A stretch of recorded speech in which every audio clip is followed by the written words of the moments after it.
ભૂલ ભરેલો એનો નિર્ણય છે. એમાં એનો સ્વાર્થ પણ હોઈ શકે અને મજબૂરી પણ હોઈ શકે. બરોબર છે. ઘણી વખત કોઈ એક સાઈડ ન હોય, એનો સ્વાર્થ પણ હોઈ શકે, એની મજબૂરી પણ હોઈ શકે, પણ એ નિર્ણય એનો ખેડૂતો માટે થઈને, આમ જનતા માટે થઈને, ગ્રામ્ય પ્રજા માટે થઈને એ નિર્ણય એનો ખોટો છે.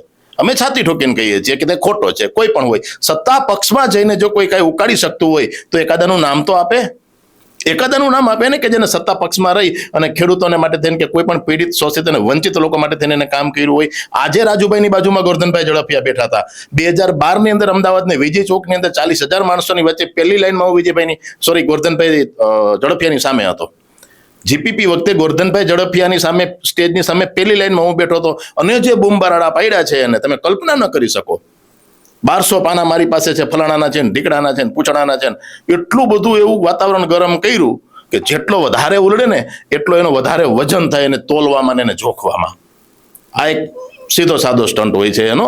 એટલે એ ગોરધનભાઈની બાજુમાં હતા, એને સમાજના, ખેડૂતોના, ગામડાના પ્રશ્નો હલ કરવા માટે થઈને જ થૂકેલું ચાટીને તે ગયા હતા રાજકીય પાર્ટીમાં. શાસક પક્ષ, ખાસ કરીને શાસક પક્ષની વાત કરીએ છીએ, શું ઉકાળી લીધું એને?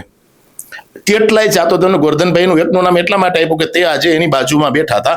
બાકી આખી લાઈન છે, કોંગ્રેસમાંથી ગયા હોય, આપમાંથી ગયા હોય કે કોઈ પણ પાર્ટી વગરનો ઇન્ડિપેન્ડન્સ હોય અને ગયો હોય, કોઈ ક્યારેય કશું જ ઉકાળી શક્યો નથી. ક્યારેય કોઈ એક પણ પ્રકારની ચંચુપાત કરી શક્યો નથી. ખાલી રજૂઆત કરી શકશે, નમ્ર નિવેદનો કરી શકશે, અરજ કરી શકશે લેખિતમાં. તો અત્યારને ધારાસભ્ય કાટેલા બધા છાપેલા કાટલા જેવા છે, કરે જ છે. એવું જ રાજુભાઈ કરશે. બરોબર છે. રાજુભાઈ એવું જ કરશે અને પછી સોશિયલ મીડિયામાં મૂકશે કે મેં ખેડૂતો માટે થઈને આ એક સરકારમાં રજૂઆત કરી. અરે રજૂઆત તો ગમે તે કરે ભાઈ, રજૂઆત ન તમારી કારણભૂત નીવડે, ન એનું નિવારણ આવે તો તમે શું કરી લેશો એ છે હવે તમારી પાસે.